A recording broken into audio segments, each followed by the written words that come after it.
이 시간은 우리 바리새인과 나라는 제목으로 함께 말씀의 은혜를 나누고자 합니다. 원래는 제목을 나와 바리새인 이렇게 하려고 했는데 잘못 오인하면 바리새인 입장에서는 너 나와 이 바리새인아 이렇게 될 것 같아가지고 그게 아니라 나와 바리새인인데 잘못하면은 나와 이 바리새인아 이렇게 될 것 같아서 바리새인과 나 이렇게 설교 제목을 지었습니다. 오늘 본문에 앞서 히브리서 3장 15절 말씀 제가 한번 읽겠습니다. 성경이 일렀으되 오늘 너희가 그의 음성을 듣거든 경노하게 하시던 같이 너희 마음을 완고하게 하지 말라 하였으니. 오늘 너희가 하나님의 음성을 들을 때에 이전에 하나님을 경노하게 한 것처럼 너희 마음을 완악하게 해서는 안 되고 그 말씀이 의미하는 바를 잘 들어라. 이렇게 히브리서 기자가 이전에 광야에서 하나님을 시험했던 일들을 상기하면서 히브리 공동체에게 전해주었던 말씀입니다. 사실 살아가면서 누군가에게 책망의 소리 듣는 거 즐거워하는 이들은 없을 겁니다. 그렇죠? 참 못났다. 참 너는 구제불능이야. 너는 안 돼. 뭘 해도 안 되겠어. 이런 말 들으면 정말 살기 싫죠. 위로해주는 말, 격려해주는 말, 야 잘한다, 참 잘하네. 이렇게 어려운데 어떻게 이걸 해냈어? 야 대단하다. 이런 말들은 사람을 더 이렇게 힘나게 하죠. 용기 있게 하고 말이죠. 칭찬은 모두 춤춘다? 멸치도 춤추게 한다. 고래뿐만 아니라 멸치도 춤추게 한다. 그런 말이 제가 한번 지어봤습니다. 잘한다. 너라면 할 수 있어. 충분해. 이런 말들 얼마나 힘이 되고 격려가 됩니까? 할 수만 있다면 우리 교회에서 또 서로를 향해서 이웃 간에 친구 간에 이런 말 하는 사람 보고 나 저 사람 너무 싫어. 가 너. 이런 사람 없죠? 격려해주고 칭찬해주면 모든 사람들이 반가워하고 힘을 얻기 마련입니다. 근데 복음서를 읽다 보면 그럼 뭐 예수님께서 이렇게 바리새인하고 서기관들을 왜 이렇게 못 잡아 먹으셔가지고 그냥 그렇게 책망을 많이 하시나. 그래서 이렇게 복음서를 읽다 보면 좀 민망한 마음도 들고 뭐 이렇게 잘못했나 하는 이제 그런 생각이 듣죠. 세상 이렇게 사랑해 주시고 세상 이렇게 안아주시면서 어쩐지 바리새인들을 향해서는 따스한 말 한마디 안 하시는 것 같고 서기관들을 향해서는 얼마나 많이 예수님께서 책망하시는지 모르겠습니다. 바리새인들 입장, 서기관들 입장에서는 참 야속할 거예요. 바리새인들은 누구보다도 신앙으로 그 구별된 자로 살려고 부단히 애를 썼던 사람이고 일반의 이스라엘 민중들을 어쨌든 간에 성전 제사 제도를 잘 완비해서 하나님께로, 그래서 이전처럼 이방인들에게 율법을 어김으로써 당하는 그러한 모욕을 당하지 않으려고 부단히 애를 썼던 사람들 바리새인들입니다. 서기관들은 구약의 계명과 율법을 필사하고 보존하는데 혼연의 힘을 다 쏟아선 사람들이죠. 글을 쓴다는 거, 글을 안다는 거 식자층입니다. 그들이 갖고 있는 지혜, 지식을 총동원해서 하나님의 계명을 기록하고 그 계명이 일반의 무지한 사람들에게는 삶에서 어떻게 적용될 수 있는가 연구하고 해석하여 그들의 상황에 맞게 그 율법을 적용시키려고 했던 사람들, 오늘 본문에 장로의 전통이다라고 하는 것이 바로 그런 의미입니다. 참 해보려고 했던 사람들인데 예수님에게 칭찬을 받지를 못했습니다. 오늘 본문에서도 그 정결법으로 이제 예수님을 이렇게 공격하려고 했다가 아주 그냥 되려 그냥 큰 망신을 당하고 맙니다. 제자들이 손을 씻지 않고 떡 먹는 것, 이것이 뭐 위생적인 것, 위생이 뭐 안 좋다 이런 차원이 아니라 정결법, 결례법, 성결법으로 그렇게 해서는 안 되는 것이죠. 그런데 손을 씻지 않고 떡 먹는 것으로 예수님의 제자들의 그런 불순한 태도에 대해 예수님에게 그 제자 관리 좀 똑바로 하쇼. 당신을 따르는 제자들도 관리 못하는 판국에 당신이 왜 우리에게 시비요? 이런 식으로 이제 예수님께 따져 묻죠. 이에 대해서 예수님께서 이건 미안하오. 그 제자들이 너무 그 시장해가지고 그래가지고 그렇게 했네. 뭐 이렇게 깐깐하나 사람들이 다음부터는 그렇게 하지 않도록 내 주의를 하겠소. 이렇게 하면 좋았을 것을 예수님께서 8절에 너희가 하나님의 계명은 버리고 사람의 전통을 지킨다. 그들은 나름대로 하나님의 계명을 지킨다고 지금 정결법으로 예수님의 제자들을 비난했는데 예수님께서는 하나님의 계명은 아랑곳하지 않고 사람의 전통으로 지금 제자들을 힐난하느냐 하면서 지금 예수님께서 책망하고 계십니다. 열불나는 일이죠. 바리새인들과 서기관들 입장에서는요. 어쨌든 간에 하나님의 뜻, 하나님의 계명을 지키고자 눈 시뻘겋게 그냥 동분서주하면서 누가 제사, 누가 정결법 온전히 못 지키나 그것만 이렇게 추적하고 다니는 이 전문가들을 향해서 지금 예수님께서 하나님의 계명은 저버리고 사람의 전통을 지키느라 참 너희가 바쁘다. 그렇게 말씀하십니다. 이것이 결국은 예수님께서 바리새인과 그리고 종교 지도자들, 서기관들에 의해서 예수님께서 십자가로 향하게 되시는 그 이유가 되죠. 듣는 입장에서 너무 분노하였고 이 분노가 결국은 예수님을 십자가에 못 박으라고 하는 동력이 되고 말았습니다.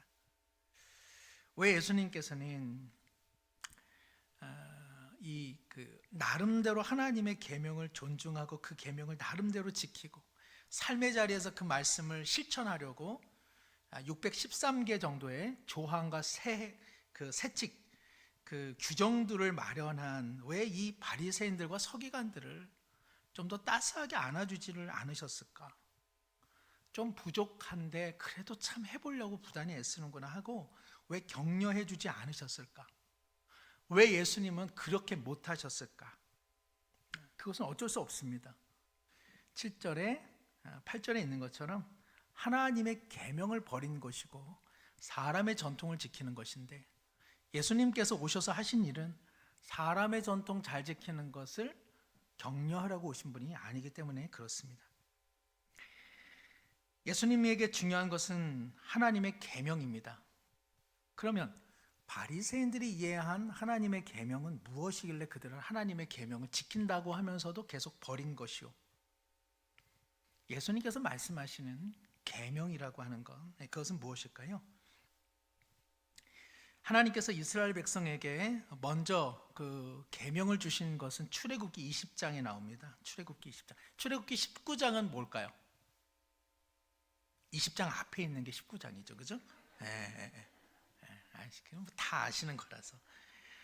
출애굽기 19장에서 시내산에서 이제 언약을 체결하시고 20장에 하나님께서 이제 내가 너의 하나님이 되고 너희가 내 백성 됐으니까 우리 언약의 약속을 체결하자 하는 것으로 십계명으로 대표되는 하나님의 율법, 하나님의 계명을 주십니다.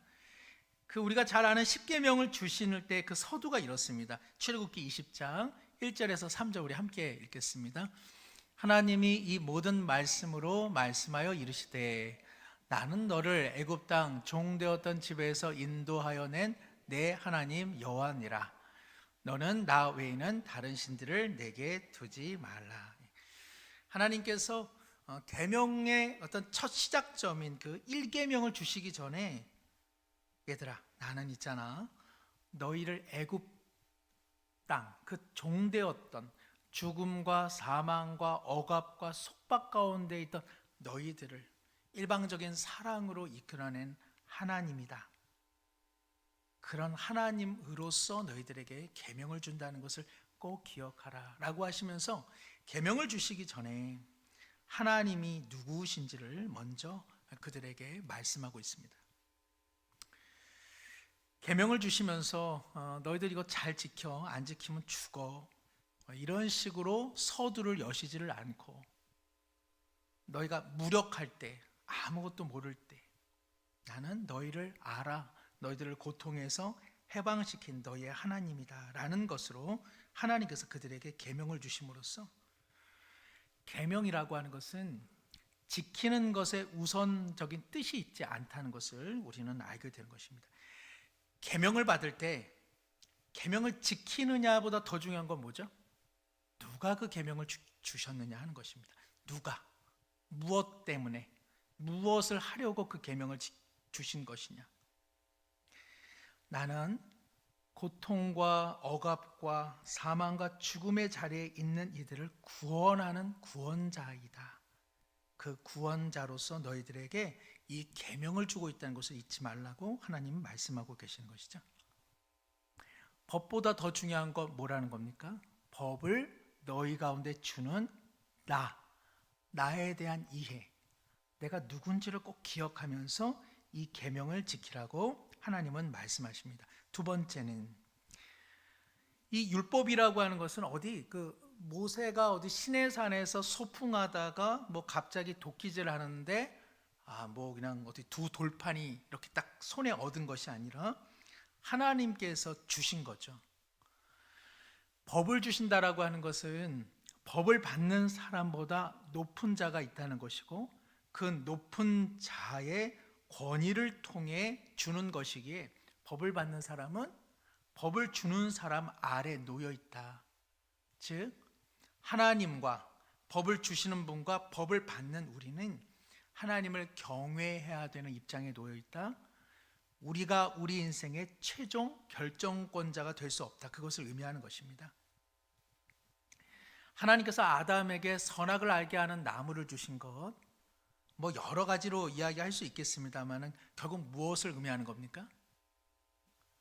아담은 하나님의 통치 아래 놓여 있어서 하나님께서 그에게 자유를 주고 자유적인 결정권과 선택의 의지를 주셨지만 그 인생에 대한 최종 결정권은 스스로에게 있지 않고 하나님의 판단과 하나님의 뜻 아래 있다는 것입니다. 그것이 선악을 알게 하는 나무가 에덴 동산에 존재한 이유입니다.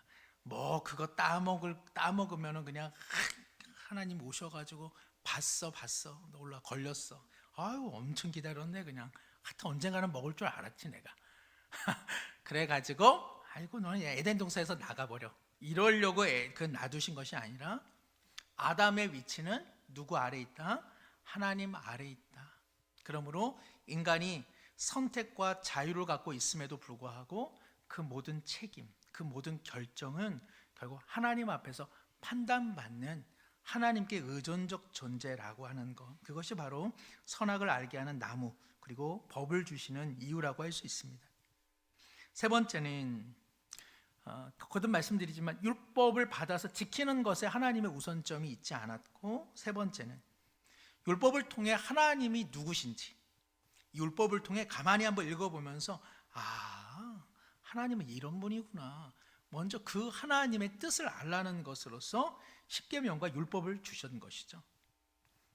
이 점을 분명히 할 수 있는 것은 마태복음 22장에 어느 한 율법사가 예수님을 시험하고자 참 계명이 많은데 예수님 그 하나님의 계명 중에 뭐가 그렇게 으뜸이 됩니까? 이것도 이제 12조로 이제 한번 걸고 넘어진 것이죠. 이에 대해서 마태복음 22장 37절 40절 우리가 잘 아는 말씀인데 한번 함께 읽겠습니다. 예수께서 이르시되 내 마음을 다하고 목숨을 다하고 뜻을 다하여 주 너의 하나님을 사랑하라 하셨으니 이것이 크고 첫째 되는 계명이요 둘째도 그와 같으니 내 이웃을 내 자신같이 사랑하라 하셨으니 이 두 계명이 온 율법과 선지자의 강령이니라. 아멘. 예수님께서 어느 계명이 가장 크냐라는 질문에 대해 마음과 목숨과 뜻을 다하여 주 너의 하나님을 사랑하라. 그러니까는 종교적인 것으로 하나님을 사랑하는 것이 아니라 마음, 목숨, 뜻이라고 하는 것은 우리의 생각, 우리의 의지, 우리의 정서, 우리라고 하는 전 인격적 존재가 하나님을 사랑하는 방향으로서 삶을 살라는 의미이고, 이것은 신명기 6장 5절에 나와 있는 말씀을 인용하신 것이고, 내 이웃을 내 자신같이 사랑하라 라고 하는 것은 레위기 19장 18절에 있는 구약의 말씀을 인용하심으로써 율법은 곧 하나님을 사랑하는 것으로서의 표현이어야 한다.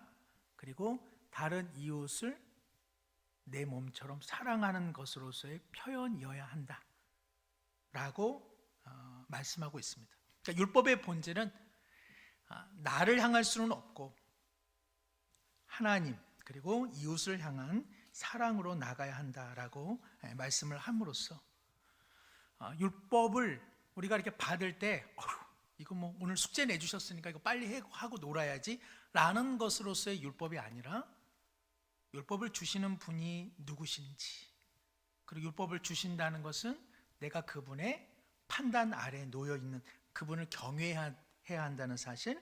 세 번째는 율법 속에 담겨진 하나님의 뜻, 사랑하는 것이 율법이 원하는 것이다 라고 하는 이 지향점을 반드시 붙들고 있었어야 됐다는 것이죠. 그러면 왜 바리새인과 서기관들을 우리 예수님께서 칭찬하고 격려하지 못했나? 그 이유를 알 수 있습니다. 왜 그랬을까요? 세 가지를 다 놓친 것이죠. 율법을 보관하고 기록하고 암송하고 뭐 그것으로 판단을 했는지는 모르지만 율법을 주신 하나님에 대한 경외감을 상실해 버렸고, 그리고 그 율법 아래 자신도 또 판단받는다는 사실을 잊어버렸고, 그리고 그 율법이 지향하는 사랑을 다 놓쳐버려서 바리새인과 서기관들이 열심히 믿으면 믿을수록 하나님은 사라지고 그들이 믿는 그것으로 다른 사람을 소외시키고 벽을 만들고, 그래서 그 율법이라고 하는 것은 바리새인과 서기관들에게는 자신들이 구축해 놓은 안전한 사회 체제와 종교 체제를 유지하는 안전망이고, 그 안전망을 조금이라도 뜯어버리거나 가위질하는 자는 그것은 용납할 수 없는 존재였던 것입니다. 왜 예수님을 결국 바리새인들과 서기관들과 종교 지도자들이 십자가에 못 박았느냐? 그것은 자신들이 율법과 열심으로 구축해 놓은 안전한 종교 체제와 사회 체제를 예수님께서 끊임없이 도전했기 때문에 그렇습니다. 부정한 자와는 교제하지 말아야 되는 것이 그들의 정결법입니다. 그런데 예수님은 죄인과 세리들과 식사를 하십니다. 안식일에 병든 자 고치는 것 절대 그렇게 해서는 안 됩니다. 안식일은 아무것도 하지 않고 예배만 드려야 됩니다. 그런데 예수님께서 안식일에 치료 행위를 하십니다. 부정한 자가 가까이 오면 나 부정한 사람이야 라고 외쳐서 모든 사람이 그들과 접촉해서는 안 됩니다. 예수님께서 아예 손을 내밀어서 만지면서 그들을 고쳐주십니다. 이 모든 것들 바리새인과 서기관들은 좌시할 수 없습니다. 그들이 생각하는 율법에서는 전혀 허용되지 않는 일을 예수님께서 그야말로 보란듯이 도전적으로 그들에게 이렇게 걸고 오기 때문에 그렇습니다. 그러니까 바리새인들과 서기관들의 입장에서 이전 말로 하면 국기를 문란시키는 이 보안법 위반자가 누굽니까? 예수님입니다. 바리새인들은 실패했습니다. 율법이 누구로부터 왔으며 율법을 받을 때 그들의 처지가 무엇이었으며 율법이 지향하는 바, 그것이 이들과는 다 무관한 일이 되어버렸습니다. 뭐만 남았습니까? 율법이라고 하는 문자만 남겨지고 말았습니다. 율법이라고 하는 문자, 이런 것을 문자적 신앙이라고 합니다. 문자적 신앙. 주신 분도 사라지고 주신 의도도 사라지고 받을 때 어떤 형편이었는지도 다 망각한 채 율법을 받은 것이 그들에게는 자랑이 되고 우월이 되고 말았습니다. 이런 문자적 신앙은 심하게 말하면 하나님이 안 계셔도 신앙생활이 가능한 그 신앙생활 태도를 의미합니다. 왜냐하면 이미 계명을 받았고 뜻을 안다고 생각하기 때문에 더 이상 하나님 없이도 얼마든지 신앙과 종교생활이 가능한 것이죠. 내가 아는 하나님, 내가 설정한 규칙, 내가 설정한 계명, 이런 것들이 있기 때문에 내가 이미 구축해둔 나의 신앙의 체계가 있기 때문에 바리새인과 서기관들이 더 이상 메시아가 필요 없었던 것처럼 어떤 이들은 더 이상 사실은 하나님이 없어도 신앙생활을 하는데 크게 어려움이나 어떤 그런 아쉬움이 없는 상태라고 이야기할 수 있습니다. 그냥 내가 아는 문자, 내가 아는 계명, 내가 옳다고 생각하는 그 기준을 열심히 하는 것만으로도 신앙생활을 하는데 전혀 어려움이 없기 때문에 그렇죠. 이런 신앙 태도는 바리새인들에게 처음 나타난 모습일까? 그렇지 않습니다. 아쉽게도 구약 성경에 이미 계속 이스라엘 백성들이 계속 그런 태도를 취해 왔습니다. 예수님께서 오늘 7장 6절, 7절, 사실 8절의 말씀 6절에 보니까 이르시되 이사야가 너희 외식하는 자에 대하여 잘 예언하였도다. 기록하였을 때 이 백성이 입술로는 나를 공경하되 마음은 내게서 멀도다. 사람의 계명으로 교훈을 삼아 가르치니 나를 헛되이 경배하는도다 하였느니라. 너희가 하나님의 계명은 버리고 사람의 전통을 지키느니라. 예수님께서 이사야 당시에 이미 그러한 사람들이 전후로 있었고, 그리고 오늘 너희들에게도 이 말씀이 그대로 적용된다고 말씀하십니다. 구약의 이스라엘 백성도 그랬다. 그리고 예수님 오셨을 때 이스라엘 백성도 그랬다. 그러면 오늘 우리는 어떨까요? 얼마든지 오늘 우리에게 오셔서도 같은 책망을 하실 수 있는 가능성은 너무나 풍부하다고 말씀드릴 수 있습니다. 예수님의 이러한 지적에 대해 또 이사야가 일찍이 예언한 것과 나의 지금 신앙 태도는 무관하다. 나는 이런 사람은 아니다라고 우리 자신할 수 있겠습니까? 혹시 나의 신앙도 그냥 문자만 남은 것, 내가 어렸을 때 주일학교 다녔을 때 내 인생 어느 한 시절에 예수님께 은혜 받아서 내 안에 고착화된 어떤 신앙의 태도, 그것만 남은 것으로 신앙생활을 하고 있는 것은 아닌지, 더 이상 하나님의 어떤 말씀이 도전이 되어서 내가 구축해 놓은 신앙의 시스템이 붕괴되어지고 무너지는 것 결코 원하지 않는 내 위주의 편리함만 남은 신앙생활은 아닌지 우리는 늘 복음서 말씀을 통해서 돌아볼 수밖에 없는 것입니다. 신앙생활 중 가장 끔찍한 신앙생활은요, 하나님 없이도 큰 불편함 없이 계속 가동되는 신앙생활입니다. 그것은 신앙생활이지 그것은 기독교 신앙생활이라고 할 수는 없기 때문에 그렇습니다. 그러나 우리가 여기서 꼭 알아야 할 것은 예수님께서 바리새인들과 서기관들을 책망한 것은 다만 그들을 정죄하는 데 목적이 있지는 않습니다. 그들을 미워하고 못났다 이것들아 다 돌아가 버려라, 그런데 뜻이 있지 않습니다. 예수님께서는 그들의 실패에 대해서 신랄하게 지적하시되, 그러면 하나님의 율법, 하나님의 계명은 그러면 어떻게 사는 것이냐라는 것에 대한 그들의 대답이 있어야 그들의 질문이 있지 않겠습니까? 그 질문을 예수님은 자신의 삶을 통해서 나타내 주신 것입니다. 바리새인과 서기관들에게 도전을 가함으로써, 그러면 얘들아, 하나님의 율법을 참으로 지켜 사는 것이 무엇인지를 나를 봐라, 나를. 그리고 그 최정점은 무엇입니까? 바로 십자가에서 죽으시는 사건으로 율법이 완성이 된 것입니다. 율법이 사랑인 것이 무엇으로 나타났다고요?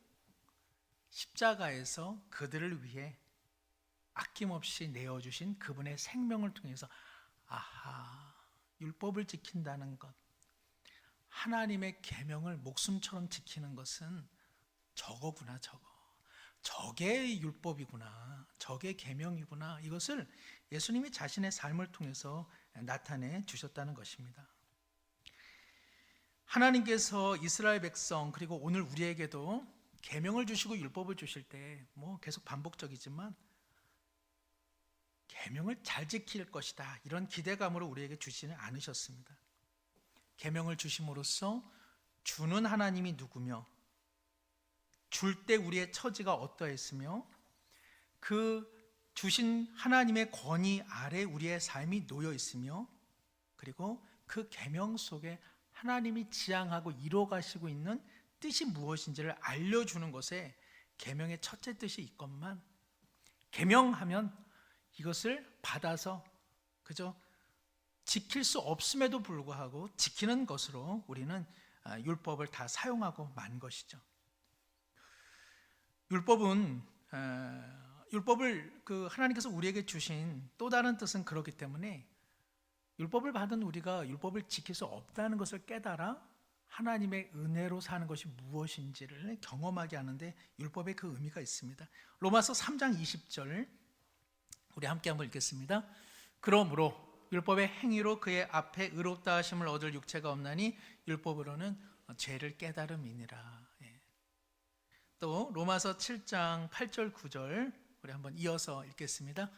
그러나 죄가 기회를 타서 계명으로 말미암아 내 속에서 온갖 탐심을 이루었나니 이는 율법이 없으면 죄가 죽은 것임이라. 전에 율법을 깨닫지 못했을 때는 내가 살았더니 계명이 이름에 죄는 살아나고 나는 죽었도다. 계명이 없을 때는 우리가 괜찮은 사람 같은데 이렇게 저거만은 여러분 꼭 지켜야 됩니다라고 하면 어떤 생각이 들어요? 저거를 안 지켜보면 어떻게 되는 걸까? 저거를 안 지키면 무슨 유익이 있는 것은 아닐까? 그런 생각을 하게 되는 것이죠. 도서관에서는 정숙하십시오 이렇게 되어 있으면 우리 마음에 그런 생각이 들잖아요. 한 번만 소리 한번 확 질러봤으면 좋겠다. 사람들이 어떤 반응을 일으킬지. 누가 이렇게 좀 머리를 굴러서 법에 위반되지 않으면서 어떤 유익을 얻었다 그런 이야기를 들으면 우리 마음에 참 사람들이 저렇게 법망을 피해 이런 생각이 하면서도 그래 근데 어떻게 그렇게 했대? 그렇게 우리가 그 법의 사각지대에서 그러면 나도 누릴 수 있는 그 뭔가 좋은 게 있지 않나 하는 생각을 덜어 갖게 되는 것입니다. 깨끗한 것을 보면 이렇게 문지르고 싶죠. 이게 잘 묻나 안 묻나 이게 얼룩이 지는 것 같은데 그래서 괜히 침을 발라놔 가지고 얼룩만 지는 일들이 있습니다. 제가 우리 교회 공간도 이렇게 가만 보면 깨끗한 것을 못 참으시고 뭔가를 이렇게 아니 다 깨끗합니다. 사람이 뭘 잘했다 싶으면은 칭찬도 하지만 또 조금 꼬투리 잡고 싶은 마음도 덜어 생기게 되는 것이죠.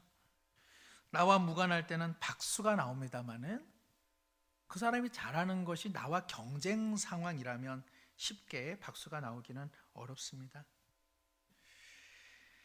율법이 우리에게 다가오는 순간 우리는 괜찮은 사람인 줄 알았는데 율법을 통해서 내가 무능한 존재라는 사실을 알고 그러면 저 법을 좀 피해서 내가 얻을 수 있는 유익은 무엇일까라는 생각을 하는 것. 그래서 우리 마음에 죄가 더 솟아난다고 성경은 이야기하고 있습니다. 그럼으로써 하나님은 율법을 통해서 우리가 실은 그렇게 좋은 사람이 아니라는 것. 우리는 죄를 좋아하고 우리는 죄를 미워하면서도 죄라고 하는 달콤함에 언제나 넘어지는 존재라는 사실을 깨닫게 하심으로써 실은 우리를 구원하실 그리고 우리가 살아갈 수 있는 그 근거는 하나님의 전적인 사랑과 그리스도의 십자가 외에는 없다는 것을 끊임없이 이야기해 주는 것, 이것이 바로 율법이 우리에게 주어진 까닭입니다. 하나님께서는 그리스도의 죽으심을 통하여 우리를 살리신 그 사랑 그리고 우리 안에 만들고자 했던 하나님의 뜻대로 살아보려고 하는 그 거룩한 마음을 십자가를 통해서 이루십니다.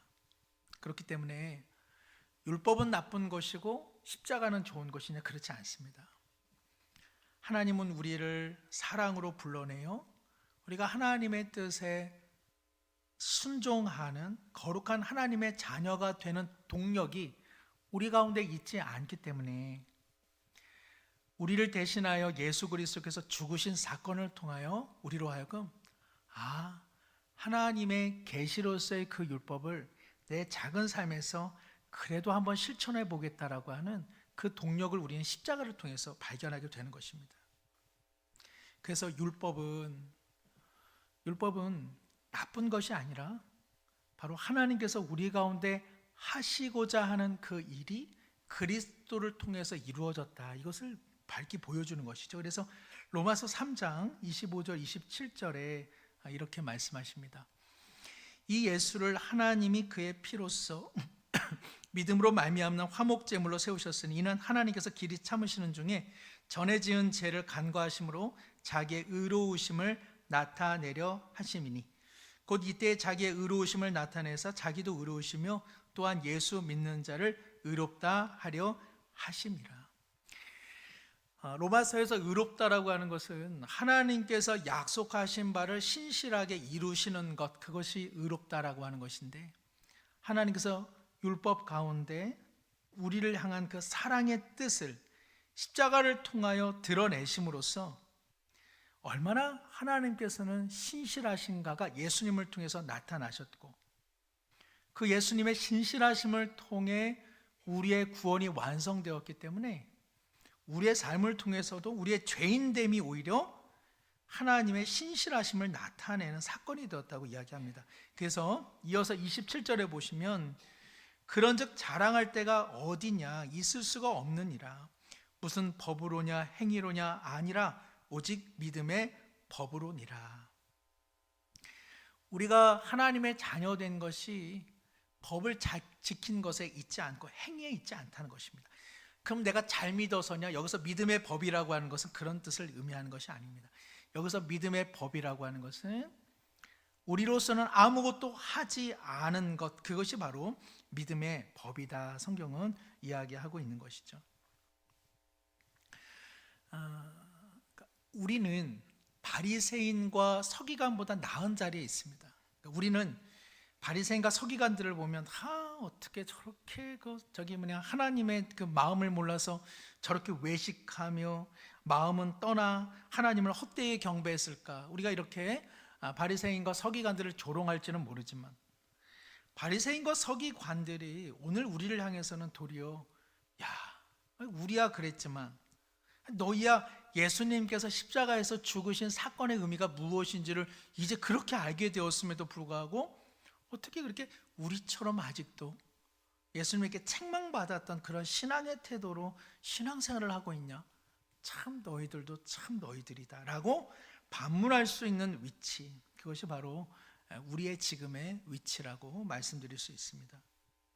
우리도 신앙생활 하면서 율법이 지향하고 율법을 주신 하나님을 놓쳐버리고, 그리고 하나님의 사랑을 놓쳐버리고 내 철학, 내 편리, 내 관습, 내 기준, 그거 가지고 혹시 신앙생활을 하고 있는 것은 아닌지 우리 한번 깊게 생각해 볼 수 있습니다.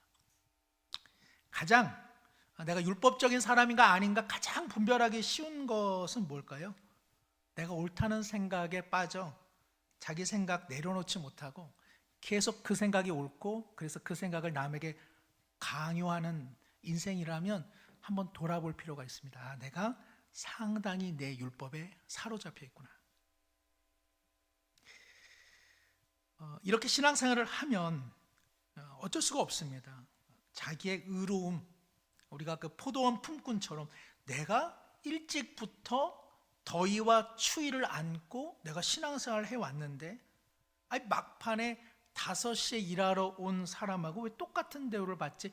여기에 울분이 있고 여기에 분노가 있고 여기에 마음 상함이 있으면 내가 하나님의 은혜를 자꾸 잊어먹고 있는 거구나, 그런 생각을 우리가 할 수 있는 것입니다. 믿지 않는 사람들을 향해서 어떤 생각을 갖고 있는지도 우리가 율법적인 사람 아닌가 판단할 수 있는 좋은 그런 그 기틀이 됩니다. 만약에 어떤 사람이 종교를 갖고 있다, 다른 종교를 갖고 있다 이럴 때 좀 멍청한 것들, 저 어리석어, 이런 생각을 갖고 있으면 그러면 나는 그러면 똑똑해서 믿었구나, 이렇게 되고 마는 것이죠. 우리는 십자가 앞에서 십자가 자체가 미련하고 그리고 지혜 있는 사람에게는 다 우둔한 것으로 보이는 그것을 믿는 입장에 있는 우리가 그런 우월감을 갖는다면 그것은 내 안에 내가 좀 잘나서 내가 구원을 받았고 내가 좀 잘나서 내가 지금 예수님을 믿고 있구나 하는 자기 우월감에 사로잡혀 있습니다. 한번 생각해 보십시오. 물에 다 빠졌어요. 배가 난파돼가지고 살려주세요, 살려주세요 하는데 어떤 구조원이 나를 구해줬단 말이죠. 배 선상에 올라가지고 아이고 어떻게 저 많은 사람 중에 그래 하필이면 또 나를 구했어요. 어떻게 뭐 내가 좀 구할 만했던 거예요? 내가 뭐 좀 큰 소리는 쳤지 다른 사람들보다 help me, help me. 내가 좀 진짜 영어 좀 했지. 다른 사람들은 뭐 살려주세요 하는데 여보슈 help me, 나 좀 구해주세요. 내가 좀 점잖게 이야기하느라 눈에 띄었던 것 때문에 나를 구한 것이요 라고 한다면 그 구조대원 입장에서는 얼마나 황당하겠어요. 아마 다시 밀어넣고 싶지 않았을까 그런 생각이 듭니다. 아무것도 아닙니다. 뭔지는 모르겠는데 그 구조대원이 정해진 시간 속에서 구해놓고 보니까 나라는 사람이 그 배의 선상에 올려져 있는 것 뿐입니다. 다른 사람들은 못나서 그러면은 지금 그 배에 빠져 있나요? 그 바다에 빠져 있나요? 그 바다에서 그 살려달라고 하는 사람 중에 누가 널빤지를 붙잡고 있으면 멍청한 거, 저 널빤지 붙잡고 있은들 어떻게 살겠어? 그렇게 우리가 비웃을 수 있겠습니까? 구조해주지 않으니까 이미 구조의 시간이 다 끝난 것 같고 아무도 돌아보지 않으니 어떡하겠어요? 아니 널빤지라도 잡던지, 아니 하다못해 지푸라기라도 잡던지, 아니 하다못해 어디라도 잡아야 되겠어요? 상어 등 뒤에라도 몰래 올라타가지고 좀 살아보자 해야 어떻게 그 고단한 인생을 살아보지 않겠습니까? 근데 만약 우리가 그런 사람을 향해서 멍청하고 우둔하고 바보 같다라고 한다면 그것은 우리가 예수 믿는 것, 은혜라는 사실을 망각한 채 나의 어떤 공로, 나의 어떤 잘남, 나의 어떤 생각, 나의 기준, 어떤 나의 우월함으로 믿는 것이라고 해도 결코 과언은 아닐 것입니다. 오히려 우리가 할 수만 있다면 참 저 사람이 예수 믿으면 나보다는 잘 믿을 텐데 하나님께서 저 사람보다 나를 먼저 구원을 하셨는데 나는 왜 이렇게 살고 있을까 하는 부끄러움이나 미안함 같은 것들이 오히려 들어야 그것이 은혜로 구원받은 사람, 십자가로 구원받은 고백의 정상적인 신앙인의 마음이라 할 수 있습니다. 예수 믿는 사람은 자랑할 것이 없다고 바울은 이야기하고 있습니다. 자랑할 것이 없고 그래서 남을 그렇게 비난할 그런 처지가 사실은 대부분 되지를 못합니다. 기도할 때 우리가 하나님께 간절함으로 기도하는 것, 하나님께서 우리의 아버지 되어주시는 것으로 우리가 기도하는 것 너무나 소중한 일입니다. 그러나 내가 신앙을 지켰고 내가 믿음을 지켰고 다른 사람 놀 때 나는 더위와 추위를 무릅쓰고 내가 하나님 나라를 지킨 것, 이런 것이 근거가 되어서 하나님 앞에 응당 내게 이렇게 해주어야 하지 않습니까? 라고 한다면 그것은 온전한 기독교 신앙이라고 할 수 없는 것이죠. 우리의 사람 관계도 그렇습니다. 나 편한 사람, 나 좋은 사람만 어울리고 다른 이들을 향해 가까이 가지 않는 마음, 다른 사람이 그 공간으로 들어오는 것에 대해 전혀 의식이 없거나 마음의 문을 열지 않는 것, 이것은 건강하고 은혜로운 기독교 신앙생활을 내가 하고 있지 않다는 뜻이라고 할 수 있습니다. 예수님은 십자가 사랑으로 벽을 허무셨습니다. 어떤 벽을 허무셨냐? 유대인들은 특별 대우를 받기 원했습니다. 왜요? 지켜왔기 때문에 그렇습니다. 성전을 지켜왔고 율법을 지켜왔고 전통을 지켜왔다는 생각에 하나님께서 오시면, 메시아가 오시면 반드시 그에 대한 보상과 그에 대한 답이 있으리라 생각했습니다. 그런데 예수님께서 하신 일은 유대인을 구원하는 방법이나 이방인을 구원하는 방법이 다릅니까? 똑같습니까? 다 똑같습니다. 다 죄인이다. 유대인 자랑할 것이 없다. 이방인 자랑할 것이 없다.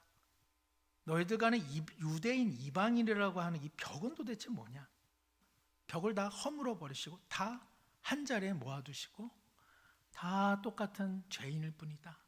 그리고 십자가의 오직 한 방법으로 그들을 구원하심으로써 먼저 신앙생활을 하고 먼저 하나님의 뜻을 알아 먼저 무언가를 지켰다고 하는 유대인들을 이방인과 똑같은 취급으로 이렇게 은혜를 주신 것입니다.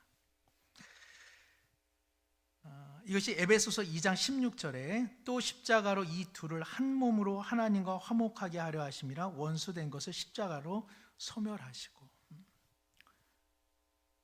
먼저 뭘 믿은 것이, 먼저 하나님을 안 것이 아무런 유익이 되지 못하고 자랑이 되지 못하도록 이방인과 똑같이 예수님께서는 십자가 안에서 서로 한 몸을 이루게 하심으로써 모두가 서로에게 사랑과 은혜로만 다가가는 인생이 되게 하셨다고 성경은 말씀하고 있는 것입니다. 말씀을 맺습니다. 참으로 신앙생활 중 가장 무서운 것, 이것은 하나님의 마음을 잃어버린 채 율법으로 전통으로 내가 지켜온 자기 기준으로 신앙생활을 하는 것입니다. 문자만 남아있고 계명만 남은 신앙처럼 비참하고 딱딱하고 건조한 신앙생활은 없을 것입니다. 역으로 가장 행복한 신앙생활은 뭘까요? 행복한 신앙생활.